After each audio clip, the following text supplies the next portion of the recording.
On commence avec cette tribune de Gabriel Attal, publiée ce matin dans le quotidien Le Monde. La lutte contre la baisse de niveau est une urgence républicaine. C'est ce qu'a écrit le ministre de l'Éducation qui précise que près d'un élève sur 3 ne sait pas correctement lire et écrire à son entrée en 6e. Et il détaille les mesures qu'il compte mettre en place.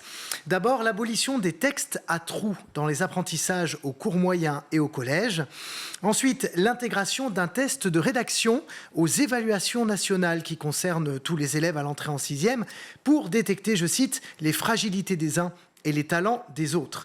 Il souhaite également instaurer 2 heures de lecture par jour en classe de CP, mettre en place la production d'un texte écrit par semaine au CM2 et enfin créer dès cette année un grand concours national d'écriture en primaire et au collège, l'un pour les enfants et l'autre pour les enseignants, dont, je cite, le talent et la créativité méritent d'être mieux reconnus et partagés. Des annonces qui ont reçu un accueil assez mitigé sur les réseaux sociaux, tant la problématique évidemment de cette rentrée reste la pénurie d'enseignants. Et d'ailleurs, Loïc, vous vouliez nous parler d'un post qui a fait beaucoup réagir sur le sujet.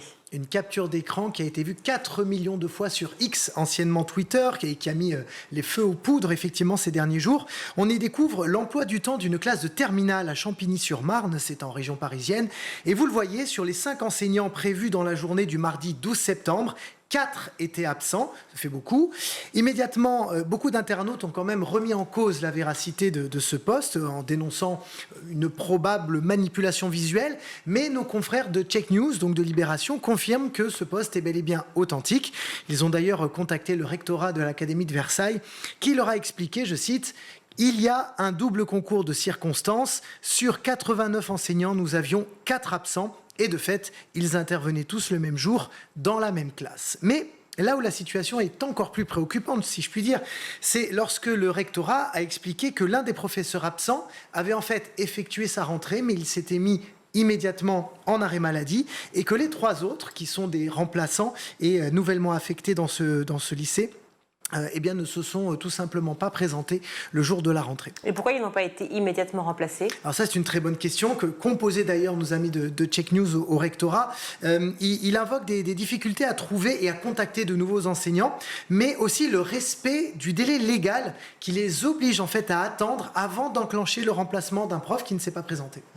Autre point d'inquiétude, plusieurs centaines de lycéens n'ont toujours pas d'affectation 10 jours après la rentrée. Et c'est surtout le cas en filière professionnelle. Et c'est un phénomène en évolution de 33% entre 2021 et 2022. Et il ne semble pas du tout s'inverser. La défenseure des droits a d'ailleurs été saisie par des parents en colère et elle dénonce une atteinte au droit d'éducation.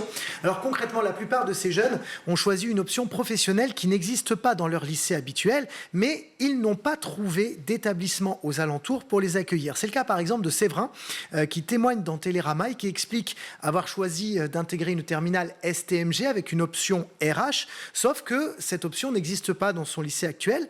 Et depuis le 13 juillet, qui est la date de la commission qui décide des affectations, ses parents n'ont aucune nouvelle du rectorat. Ils n'arrivent pas à joindre l'académie.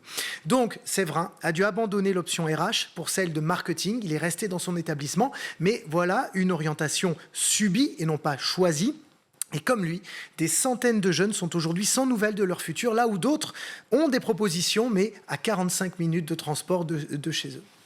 La situation est tout aussi inquiétante dans le supérieur pour d'autres raisons. Une étude révèle que près d'un étudiant sur 2 a déjà sauté un repas à cause de l'inflation. Étude de l'association COP1 qui lutte contre la précarité étudiante.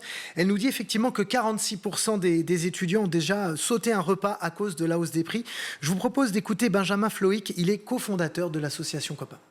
On a la moitié des étudiants qui se retrouvent, après avoir payé le loyer et les charges, avec 100 € de reste à vivre.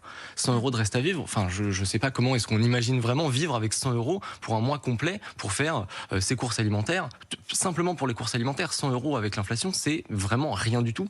Et du coup, il faut se dire qu'on a la moitié de la population étudiante française qui est dans cette situation-là. Et nous, ce qu'on voit, c'est qu'on a une grande majorité de femmes qui est bénéficiaire des aides de COP1. Et ça s'explique notamment parce qu'il y a des frais supplémentaires du fait de la nécessité d'avoir des protections périodiques et donc ça crée une inégalité de genre encore additionnée à toutes les inégalités de genre qu'on connaît et ça se retrouve aussi dans le fait que on a une majorité de femmes en situation de précarité parmi les étudiants.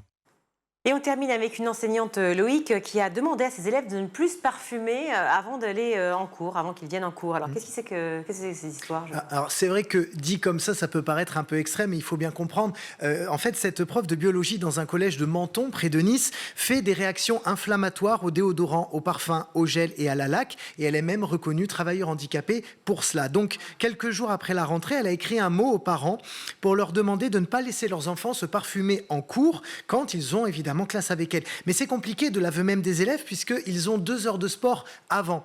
Et donc, beaucoup d'entre eux décrivent des odeurs vraiment désagréables dans la classe en question. Alors c'est vrai qu'on imagine l'inconfort des enfants, la surprise des parents, mais quand même on peut souligner le respect de la part de ces ados qui prennent en compte le handicap reconnu de cette enseignante qui est probablement difficile à vivre au quotidien, beaucoup plus pour elle que pour les élèves.